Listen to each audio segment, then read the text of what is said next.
And that, my friends, is how America was made great once again. Breaking at this hour, Jimmy Sengenberger is currently at the crossroads of politics and economics. Radio broadcaster master, now the celeb on the web. He's the smarty of the party. He's in cahoots with the grassroots. Jimmy at the Crossroads brings you thought-provoking commentary, hard-hitting interviews, original satire, and the best bumper music known to man. Jimmy at the Crossroads! Gonna talk money, gonna talk politics, great for all generations. Oh, what a great mix, I said. Gonna talk money, gonna talk politics, great for all generations. Oh, what a great mix. I got Jimmy at the Crossroads, making sense out of nonsense. People want answers, they want to understand. They come to the crossroads and Jimmy gives them the plan. I said, gonna talk money, gonna talk politics, great for all generations. Oh, what a great mix. I got Jimmy at the crossroads, making sense out of nonsense. Come on, Jimmy, what you got?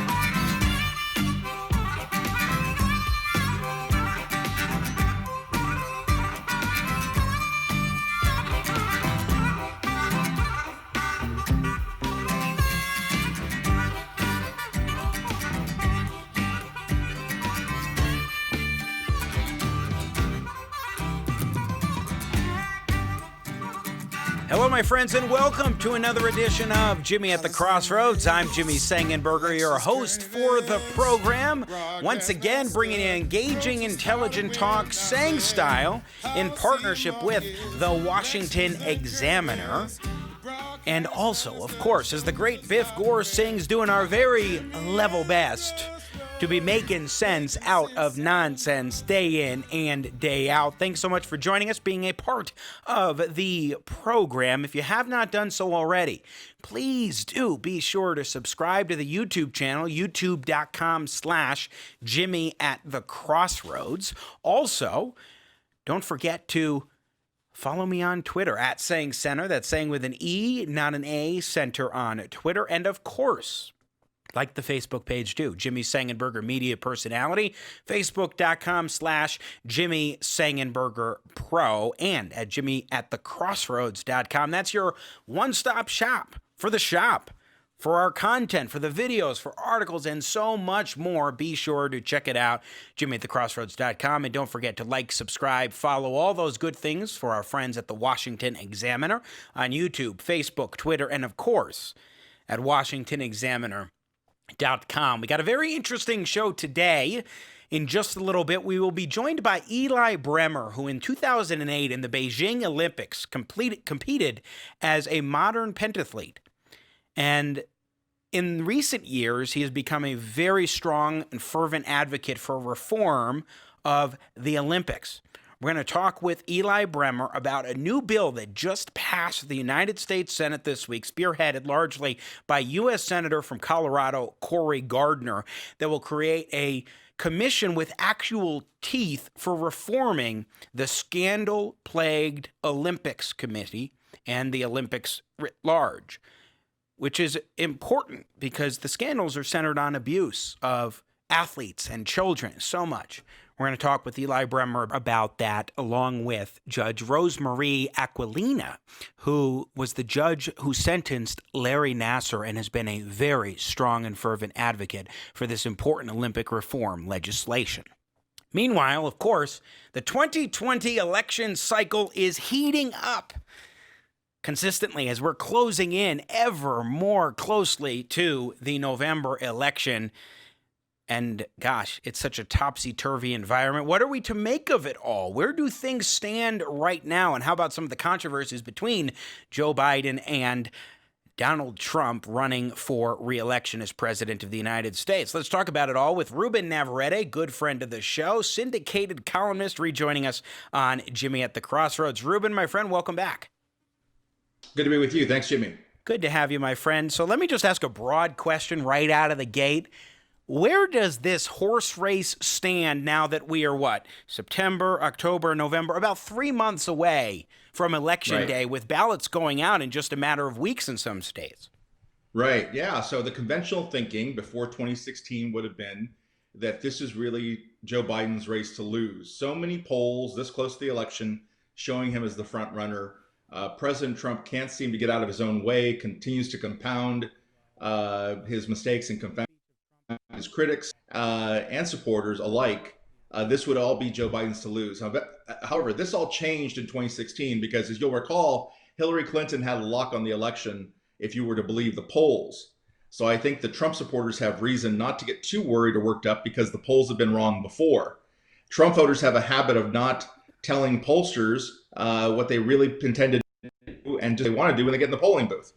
And also beyond that, there's also this sense that it's hard to beat something with nothing, and Joe Biden has his flaws and concerns that he generates even among supporters.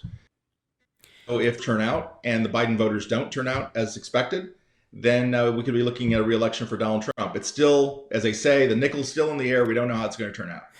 Yeah, well, what's so striking too about Biden is the way that he's been running his campaign, and they're not really hiding this. I mean, he may be hiding in his basement, but they're not hiding why he's predominantly hiding in his basement and not doing interviews very much because they don't want to put him out there, especially because, look, I mean, the guy seems like he has cognitive issues, perhaps some form of dementia going on because of the way in which he forgets things, and it's just consistent and nonstop.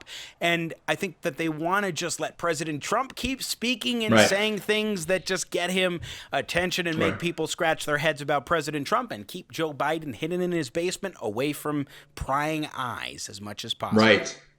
These two people are remarkably similar when you think about it. They're older white males in the 40s and 50s. They have a habit of saying the wrong thing, particularly about race. They both have a habit, Trump and Biden, of saying whatever pops in their head. They have no filter. If you take offense, that's really your problem. Joe Biden really has no problem talking to a black radio personality host and saying, you know, if you don't support me, you ain't black. Doesn't even occur to him that might be offensive. Likewise, all the various things that Trump has said over time, Mexicans are rapists and criminals, doesn't even occur to him that somebody could take offense. And if you do, hey, that's your problem.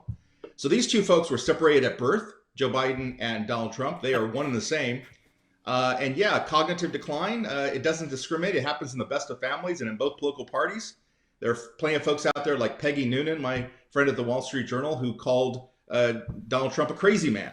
She said our choices in 2016 were between a crook, Hillary Clinton, or a crazy man, Donald Trump. So if this is going to be decided on cognitive ability, oh boy, Jimmy, it's a toss-up. Well, see, here's the thing, though. When it comes to the way in which Biden speaks and Trump speaks in this cognitive question, I think Trump, to me, it seems like he's there. He's just not a linear thinker. He's all over the map in terms of when he jumps from one thing to another. I know some people like that who are very similar when they're speaking and talking about things. He just is not sequential. It's all over the map sometimes, whereas Joe Biden, I mean, there are things where you watch him and when he's forgetting basic names or where he is and what have you, that to me is a little more striking about the idea of cognitive decline. Here's where Trump is broken cognitively. It used to be just that, and this is what you hear from his supporters. Why waste time punching down on Twitter? If you're the president of the country and the leader of the free world, do you really have to get into a Twitter fight with every celebrity and movie star who comes along? You know, do you really have to be? It's not cute anymore. Oh, I once attacked Rosie O'Donnell. He attacks everybody on Twitter from Hollywood. Sometimes he thinks he still lives in Hollywood. So that's a problem. Going after Jeff Sessions as he did in a very personal way after he picked Sessions, he built this whole resume about I pick great people. He fires them and then he degrades them and humiliates them and insults them. Whether it's Tillerson or Kelly, most recently John Bolton. Jimmy, you and I haven't spoken about that. I've been on your show since the Bolton thing happened. One minute John Bolton is this great person, a darling of the conservative right. Then he has a falling out with Trump, and suddenly now Trump says, "Oh, he's the worst person in the world. I can't believe he was an idiot." You know, and so problem. This is not just Trump being kind of blunt and glib. He has a complete disconnect to the fact that he's the one hiring these people.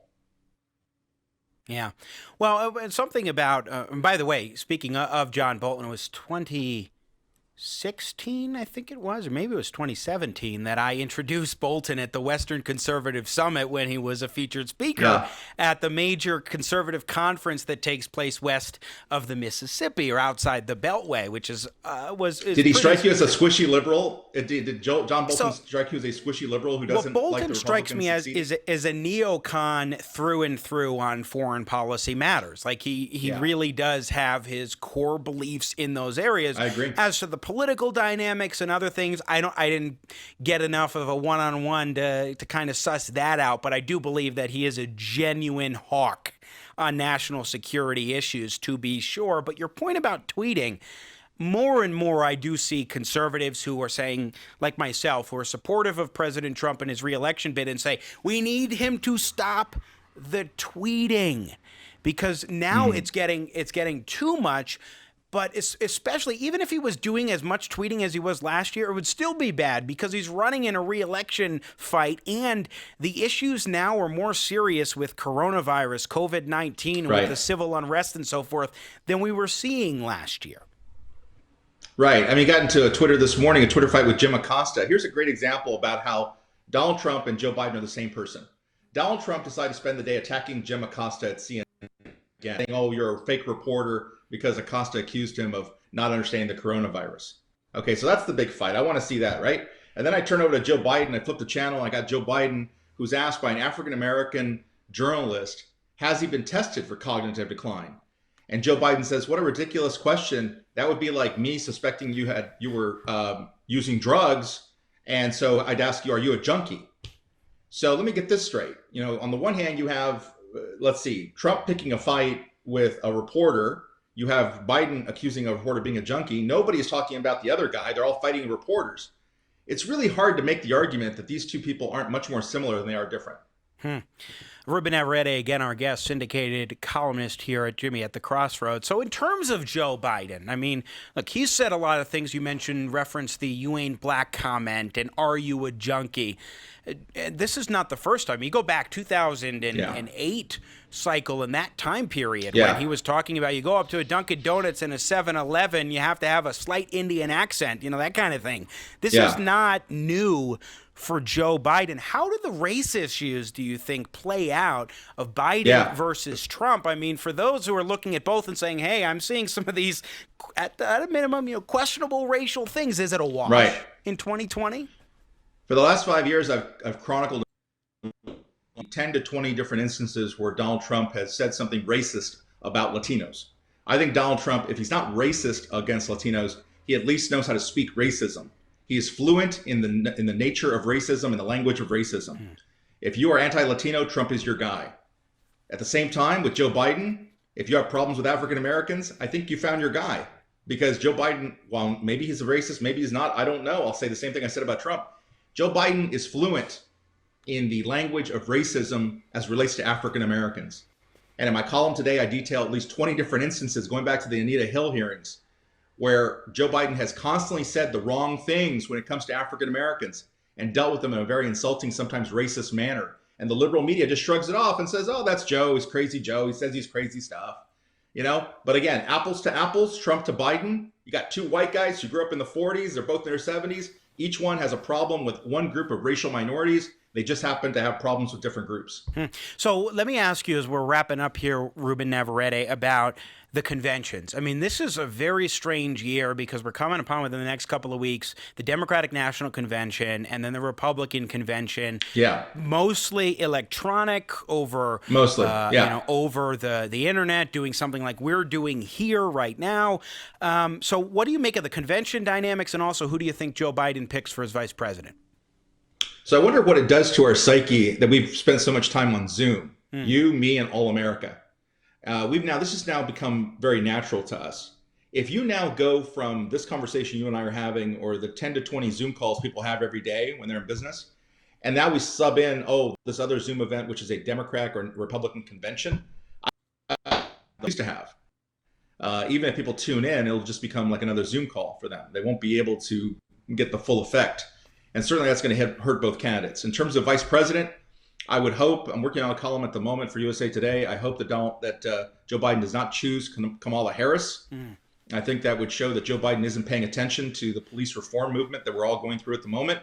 If he goes with Kamala the cop, it seems like it's going to be either Susan Rice or Kamala Harris. At this point, Susan Rice would be a better choice, at least on that score. Not a perfect choice, but a better choice than Kamala Harris.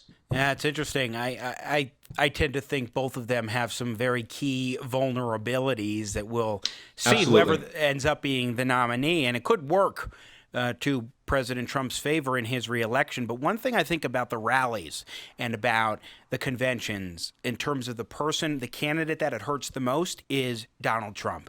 I went to that rally in Colorado Springs, you'll recall, back in February. Yeah. And it was like Donald Trump wanted to put on the best show on earth. And you wanted to leave excited and enthused and ready to go tell your friends, hey, you have to go support Donald Trump because the adrenaline just takes a long time to go away, and it's a memorable experience. He's not able to do that because of the coronavirus pandemic. Yeah, it's a very good point. He's a much better performer than Joe Biden would have been. So once you take away the performance aspect of this, it's going to hurt Trump more than Biden. Ultimately, Biden was not going to do himself any favors, Jimmy, by appearing at this convention. No favors. So if anything, this move toward a more Zoom-oriented approach might just benefit Biden, might make it a wash as far as both are concerned. But you're right, Trump's the better performer, and he's going to miss the show. Final question for you, Ruben Navarrette, syndicated columnist. The United States Senate is in play in very strong ways for the Democrats in some of these states. There are indications that Republicans are vulnerable in more places than like Colorado and Maine, for example, with Senator Cory Gardner in Colorado and Senator Susan Collins in Maine, just two of the examples of instances where we already knew that Republicans had a rough road in order to hold those seats. What about the Senate? Is there a possibility that is notable for the Democrats to control the Senate? Yes, there's now a possibility that Republicans can lose the Senate, but it's a new possibility. It's something I wouldn't have said a week ago. It goes down to the short attention span Americans have. It doesn't matter what the Republicans in the Senate did wrong 6 months ago. What matters is what they're doing wrong today. And what they're doing wrong today is failing to pass unemployment benefit extensions for people who are unemployed. 40 million Americans at one point during the pandemic unemployed. And you have senators who are making the argument that you can't pay people to stay at home and not work. To heck with that. I've been paying senators to stay at home and not work for ages. It doesn't seem to bother them. As taxpayers, we pay people not to work in Congress. So this will ultimately cost them dearly. Well, we don't have time to delve into that. I'm sure we will down the line. But I will say this, that I would prefer to pay senators and congressmen more money in order to stay at home and do less overall. Well, we're halfway there. In Colorado, we have a 120-day constitutional limit on the legislative session. I would like to see something like that on Congress so they could be doing a little less harm to the American people. Ruben Navarrette is syndicated columnist. Always good to check in with you, my friend. Thanks for taking the time today. Thank you, Jimmy. Once again, good friend, syndicated columnist Ruben Navarrette rejoining us here on Jimmy at the Crossroads. Coming up in a matter of moments, we're going to talk about a very important piece of legislation that just passed the United States Senate this week, 100-0, to help reform the Olympics, which has been absolutely plagued with scandals over abuse.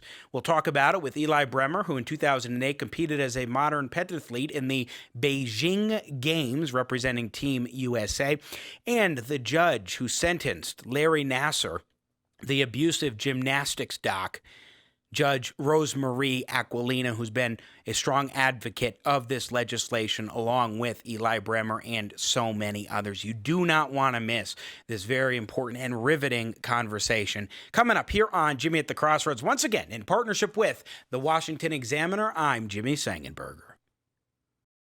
Breaking at this hour, Jimmy Sengenberger is currently at the crossroads of politics and economics. Certainly we want to be safe. We want our fellow citizens to be safe, but there is never a time to short skirt the Bill of Rights. I got Jimmy at the crossroads, making sense out of nonsense.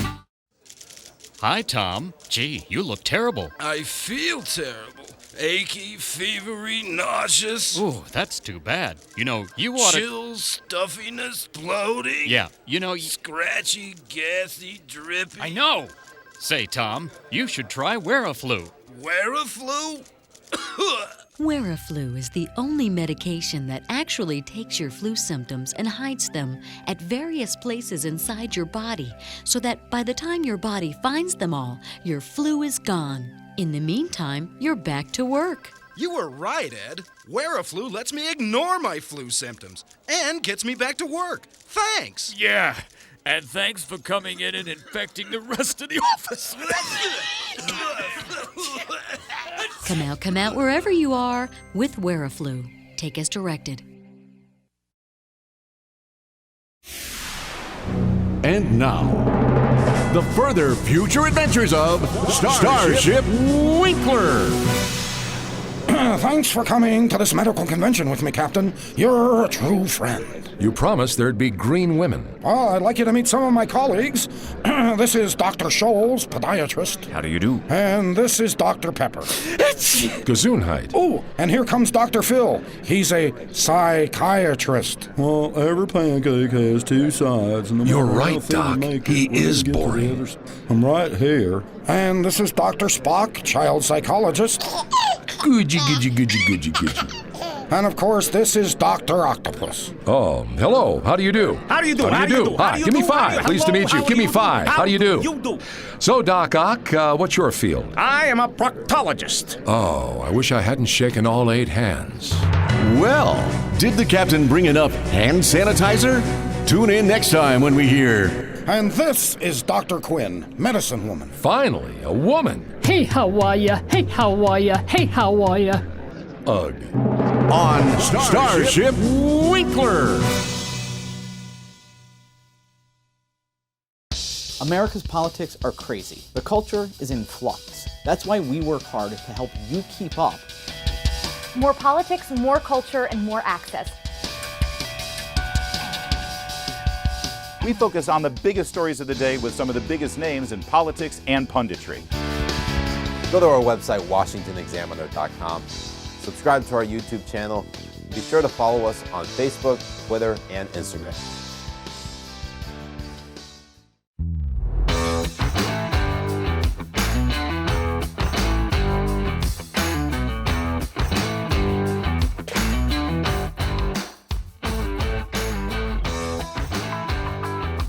Ladies and gentlemen, let's get you back to your host of the Crossroads, Mr. Sang Style, Jimmy Sengenberger. Once again, Nathan Matoush working the Matoush magic as producer extraordinaire. He always just has fun with those little announcer bits he gets to throw in there. Welcome back to Jimmy at the Crossroads, coming to you in partnership with the Washington Examiner. I am Jimmy Sengenberger. Such a pleasure and a privilege to be with you once again here on the show that is making sense out of nonsense, or at least doing our level best in this nonsensical age in which we live. And I want to talk about something different today. How many times have you heard, especially in 2020, in this dynamic of politics that we're seeing right now, how many times have you heard about a United States Senate vote of 100 to 0? We got that just this week in the United States Senate when a new bill was passed dealing with reforms to the Olympic Commission and the Olympics here in the United States. There's some remarkable stuff going on that was absolutely essential given the abuse that has been going on for years in the Olympics. Of course, most notably highlighted perhaps by Larry Nassar and the sexual abuse scandal surrounding that medical doctor who has been sentenced. And my gosh, just recognizing all of the trials and tribulations of so many different Olympians and what they have gone through, and children in Olympic affiliated organizations for sports, various sports and so forth. That is important. We cannot forget it. We must recognize it. And now the United States Senate has done exactly that in passing a brand new bill. The Strengthening U.S. Olympics Act is part of it here. And I am so pleased to welcome here on Jimmy at the Crossroads someone who was very instrumental in trying behind the scenes to help get this thing shaped and moved forward, Eli Bremer, who in 2008 was a modern pentathlete in the 2008 Beijing Olympics, and then also Judge Rosemarie Aquilina joins us. She was the judge who sentenced Larry Nassar. Welcome to you both for joining to the program today. I appreciate you joining us here on Jimmy at the Crossroads. Thanks for having us. Yeah, thank you, Jimmy. Thank you, and congratulations. I mean, this is something that has been well over a year, few years in the works, particularly in the Senate side. U.S. Senator Cory Gardner. Now it's the balls in the House of Representatives for this bill with Representative Diana DeGette, a Democrat, Gardner, a Republican over in the Senate. We'll talk about what the bill is in a little bit here, but I would love, Eli Bremer, if you could please sort of set the table for us to initiate on why this bill was necessary and what's going on here with the Olympic reforms. Yeah, well, Jimmy, thanks for having us on, and thanks for talking about this. It's a very important issue. You know, I'll start by saying the Olympics are America's team, and this is something that should be very important to every person in our country. It's not partisan. This is something that's for Americans of all stripes, and so that's why this is important. For years, the Olympic Committee has very much struggled. And I'd spent years talking about systemic problems on governance inside the Olympics. And in 2016, sort of the Band-Aid got ripped off when we discovered that there were massive amounts of systemic sexual abuse going on, and it was being covered up by the governance problems that the Olympic Committee had for years. So I started working with the sexual assault victims, both in gymnastics that Judge Aquilina has helped so much, but also in other sports like swimming and taekwondo. And this is part of a comprehensive reform that will deal with both the structural parts of the Olympics, but also things, tactical pieces like sexual assault reporting and inappropriate relationships with coaches that leads to rape. Judge Rosemarie Aquilina, I mean, obviously the Nassar trial was something that so many, countless Americans were just glued to, very deeply concerned about the sexual abuse that was happening, tied in with the gymnastics programs and so forth. Can you please just sort of refresh us on what happened with Nassar and how that is emblematic of something that has been just so ruinous to the Olympics for many years and now is finally under the microscope? So Nassar ended up before 3 different judges, federal and then 2 state. I sentenced him to 40 to 175 years. The other judge in Michigan did 40 to 125 years. And a federal judge sentenced him to 60 years, and that was for child pornography.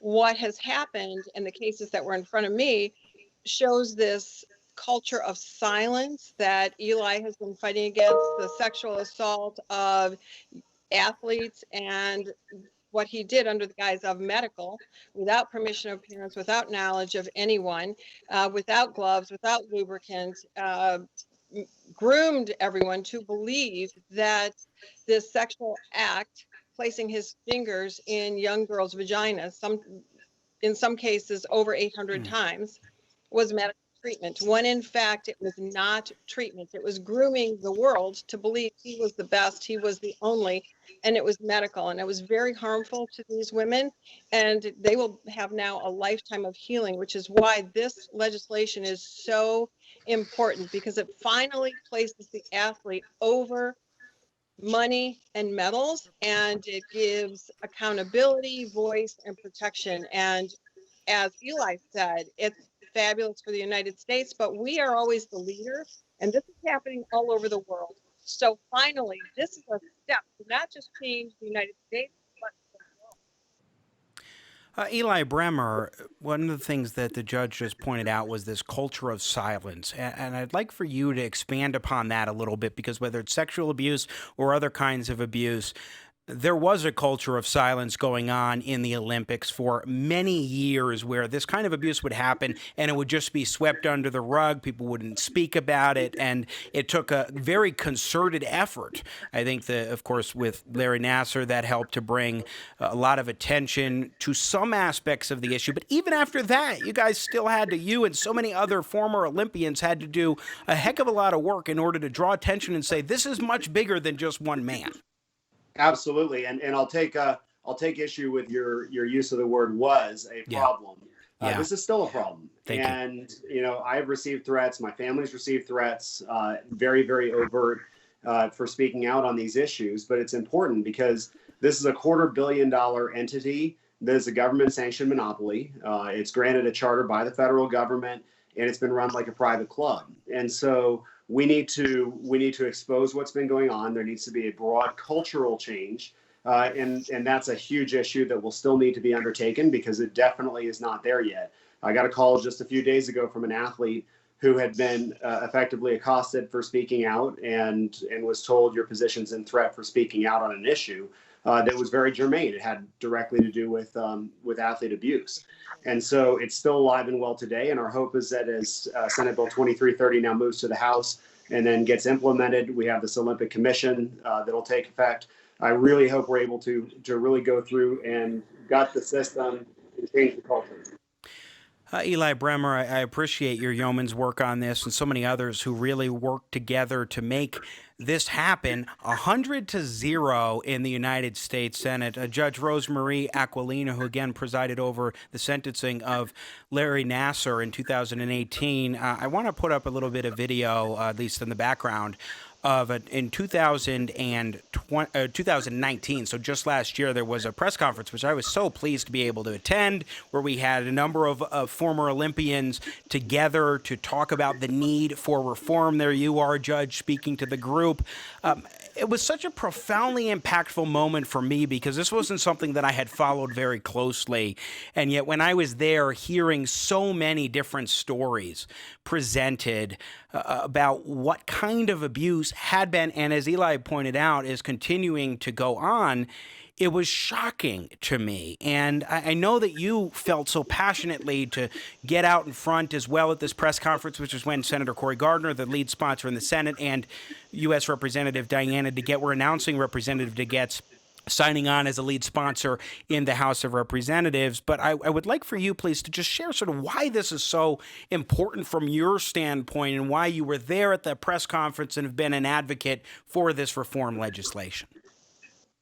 I believe that the safety of children needs to be in the forefront of everyone's mind. And we, as the adults, are the voice of the voiceless, and children really have no voice. And what's happening with the Olympics, which everybody looks to, and when you think of Olympians, it's not just those people we see on television competing. It's the young child who starts in gymnastics or in basketball or whatever sport they're interested in, and then they figure out, hey, this is what I want to do. So every child is susceptible, and it's interesting because the studies show that positivity creates better athletes, and yet they are berated, belittled. They have room to believe that if they don't succumb to cruelty, they will be kicked off, they won't succeed. It's the opposite of what we should teach our children, and understand that I may be dead when all of this is passed and done, because we have so much work to do, but we are protecting the next generation, not just the current generation. We must have voice for children, safety for children. They need to know that there's informed consent, and that when they say no, whether they are 2, 12, or 20, it really does mean no. And coaches, doctors, teachers do not have the right to harm them in any way. And I just have the question, why would a coach be afraid to use positivity when we know it works? Yeah. Eli Bremer, in just a moment, I want to get to the specifics of what the legislation entails. But first, can you just underscore for us that the sexual abuse is a significant component? Larry Nassar, prime example of that. But there was a lot more, and is a lot more, that has been going on to Olympians in terms of mistreatment beyond the sexual abuse and other avenues. Can you sort of tell us a little bit about some of the other kinds of things that have been perpetrated against Olympians of all different age groups? Yeah, absolutely. There's substantial amounts of emotional abuse that the judge just sort of alluded to there. There's a great documentary that just came out on HBO. It was produced by Michael Phelps. It stars Bodie Miller, Katie Eulander, Gracie Gold, and several others. I think Apollo Ono's in there too. And it talks about the sort of the mental abuse that's taken place. These are some of the biggest names in the world in sport, and it really shows how the system has failed them. Athletes are financially put in turmoil while the system generates literally hundreds and hundreds of millions of dollars a year A news report just came out last week that said that the Olympic Committee spent $20 million more on its staff than it spent on athletes. In fact, they employ more employees in the Olympic system by about 50% than we actually have athletes who go to the Olympics. So this is what I started looking at years ago, was that we have a systemic problem that can lead to abuse. Unfortunately, we've seen the abuse take place sexually, financially, and emotionally. And again, 2 documentaries that I'd recommend to everybody. Watch Athlete A, which is on Netflix, and then also watch The Weight of Gold, which is on HBO. So both of those are must watch for everybody. Sure. Eli Bremer, let's talk about the specifics of this bill. Give us a recap of the name of the legislation. And I understand that it is a real compromise because it blended 2 bills, including the one I was alluding to in terms of Senator Cory Gardner being lead sponsor of, melded in with another piece of legislation that covers a couple of different angles when you put it all together. So what will this bill actually do if, and I think when, it becomes law? Yeah, I believe it will become law. I think we've got broad bipartisan support. There's been literally around 500 Olympians that have signed a letter asking Congress to pass this. So it's Senate Bill 2330 is the final, the number of the bill, and that'll now go over to the House. And it was a meshing together of 2 bills. So the part that I've been working on was the Olympic Reform Commission. That was the brainchild of Senator Gardner. He reached across the aisle, and Congresswoman Diana DeGette took this up and said, I want to co-sponsor this. So that was the angle I've been working on. That was what Judge Aquilina came out last year to Colorado. Thank you, Judge, for making that trip. And then the Nassar victims had actually been working on other, sort of, I would say, more tactical reforms regarding sexual assault reporting, things like that. There had been a bit of friction between the 2 sides, just saying, hey, look, we need to make this all come together. And thankfully, the politicians worked together. They said these 2 efforts are actually synergistic, not competitive. They brought the 2 efforts together, and now we have a very good comprehensive reform bill in Senate Bill 2330. Yeah, one thing just finally for you, Eli Bremer, about the commission is that it actually has some teeth. Like, this isn't something that is purely, hey, let's just examine the issues and then say, hey, this is a problem, right? Yes, that's correct. It's going to have full subpoena power. In fact, this was something the Olympic Committee fought broadly against. In my conversations with Congress, they were complaining wildly that the commission is going to have the ability to actually look behind the scenes. Mm-hmm. The reality of it is the Olympic Committee, though again federally chartered, it's effectively a public organization, has never had an outside look at it. No one's ever been able to look under the hood, actually see what's going on. And we know the atrocities that are there. Former disgraced CEO Scott Blackman was emailing Steve Penny, the disgraced CEO of USA Gymnastics, and Blackman was deleting his emails on the server and then lying to the FBI about it. Wow. When you have an organization that has that much cultural corruption at the top, you can only imagine the other things that are going on in there. So that's why the Senate and Congress has wisely put in subpoena power to give this commission the ability to go in and say what is really going on behind the curtains that are the U.S. Olympic movement. Yeah. Judge Rosemarie Aquilina, so appreciate you joining us as well. I mean, big question, of course, is why should everyday Americans who may watch the Olympics on TV every year, that they're on the television and enjoy the competition and support for the USA, but why should Americans really care about the reforms that are being put forward here expansively? Because, I mean, one could say, hey, this is not a top priority because we should be focused on coronavirus. We should be focused on the civil unrest that we're seeing, or police reforms, or this and that. Why are you focusing in on the Olympics? Underscore for us, please, why this is indeed such an important thing, especially given, as Eli Bremer's pointed out so aptly multiple times here, that it is a sponsored monopoly by the U.S. federal government.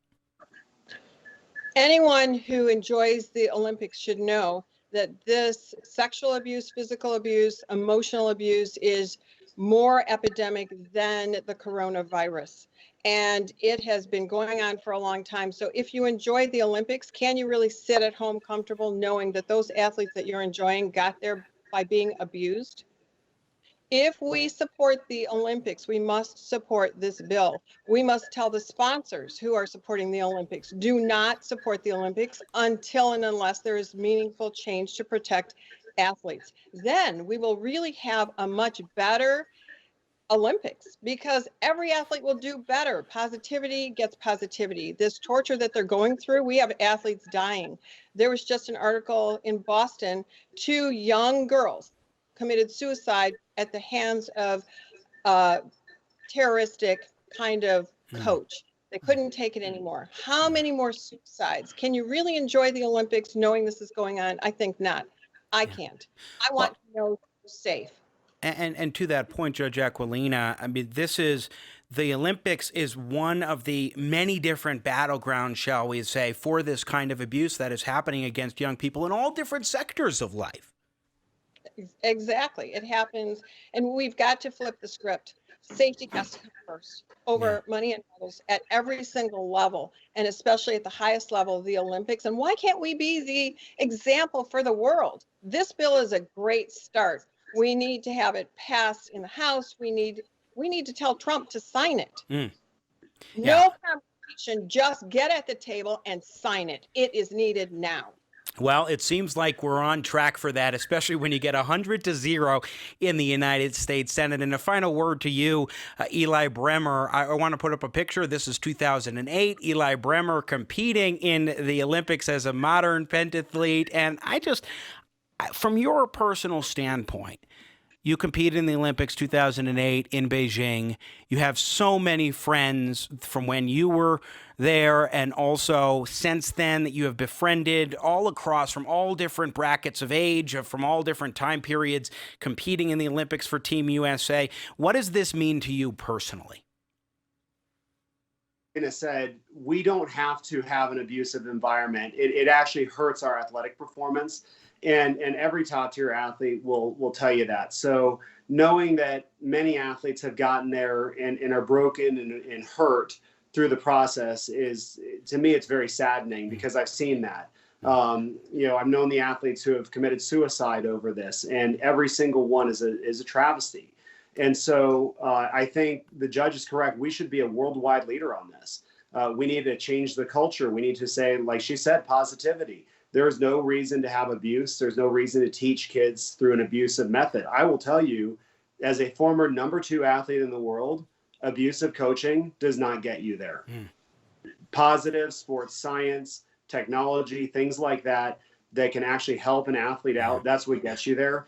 And this legislation is going to do a tremendous amount of work toward fixing our Olympic system and making us a true leader worldwide in sports. And human decency. I mean, that's just what it comes down to. This kind of abuse is patently unacceptable. Not only does it not work, but it's also morally wrong, just as much as covering it up has been morally wrong. Eli Bremer, great work with so many others on this important effort to get the legislation passed. And Judge Aquilina, thank you so much for your support of this effort and just being a spokesperson for those who had no voice. As you mentioned earlier, the culture of silence. We need people to hear about what's going on, and finally they are and have been, and meaningful steps are happening in Washington, D.C. So thank you both for joining us. Really appreciate the time. Thank you, Jimmy. For keeping the message going. This is important. What you are doing is important. Absolutely, and you as well. Thank you, Eli Bremer, Judge Rosemarie Aquilina. Appreciate your time today. And they are truly incredible people, as so many others are. When I was at this press conference, it was a remarkable sight to see so many gathered together and to see Senator Gardner, a Republican of Colorado, and Representative Diana DeGette of Colorado, a Democrat, joined together in saying, we need this reform to happen. And so I'm pleased to highlight this. I did some interviews and conversations last year at the time when that press conference happened. And now here we are, the Senate 100-0 amidst all the divisions that we are seeing in this country right now. It is a wonderful sight to behold. Well, that is it for us today here on Jimmy at the Crossroads. My thanks to Syndicated columnist Ruben Navarrette for joining us today, to Judge Rosemarie Aquilina, to Eli Bremer, to Nathan Matoush working the Matoush magic as producer extraordinaire, and of course, thanks to the Washington Examiner, our partners here on Jimmy at the Crossroads, and to you for watching, subscribing, all those good things. Please do share our content content. We will be back tomorrow with a Free to Choose Friday special edition of the show. Do not miss it. Stay well, stay healthy, have a great day, and may God bless America.